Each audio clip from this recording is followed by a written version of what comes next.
Kim Jong Un says the North's nuclear test site will be shut down next month. Also, foreign experts will be invited into the country.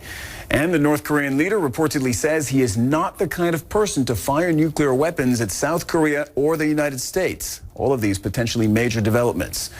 All of this is coming to us from the South Korean presidency. Kim Jong Un reportedly made these comments at a landmark summit with South Korean President Moon Jae-in on Friday. You're seeing pictures of that meeting. At the meeting, the two leaders signed a declaration. They vowed denuclearization of the peninsula and a formal end to the Korean War. CNN's Paula Hancock joins me now from Seoul with the very latest. Paula, you were telling me yesterday that you were going to get this briefing.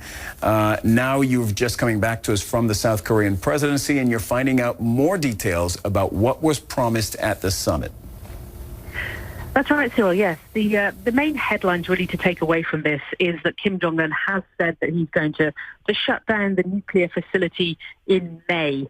So we have a timeline now of exactly when that could be. That's next month, so obviously not very far away at all. Also saying that he's going to invite experts and journalists from South Korea and the United States just to be open and transparent, he says, with the international community. Now, this is all coming to us secondhand from the Blue House and from the spokesperson. But this is what they say that Kim Jong Un said at this summit. He also, according to the Blue House, said that there were two larger tunnels at this Punggye-ri nuclear test site in the northeast of the country that were in good condition. Kim Jong Un had apparently acknowledged the fact that there had been reports out there that this nuclear test site had apparently collapsed after a previous test, so it was obsolete. He said that's simply not the case, and these two larger tunnels are in very good condition. So a more specific timeline, the two leaders were being told by the Blue House, said that they would discuss a schedule when the North is ready. So we don't have the exact details. A couple of other smaller issues, they've decided to standardize time on the Korean Peninsula. A few years ago, the North Koreans decided to bring their clock back half an hour, so there was a half-hour difference between Pyongyang and Seoul.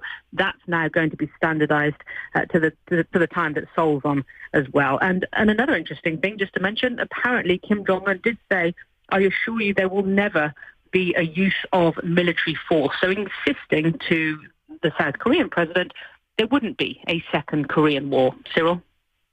And tell me a little bit more about this line that I'm reading. Kim Jong Un saying he's not the kind of person that would fire a nuclear weapon at the United States or at South Korea. I mean, given what we saw over the past 12 months, that's just stunning. Absolutely. Well, 12 months and more. I mean, North Korea has consistently been threatening, at least rhetorically, the United States. Just a year ago, they threatened to turn Seoul into a sea of flames. That's one that they've used a number of times. So certainly when it comes to the rhetoric that we heard from North Korea through state-run media, then that doesn't marry up with what we're hearing now from Kim Jong-un through the Blue House, saying, "I'm not such a person to fire nuclear weapons." So it's an interesting comment for sure. And the fact that they have quoted him as saying as well that he thinks the US has a kind of innate repulsion against North Korea, but saying once we speak to the United States, once I talk to them, I can build trust with the US.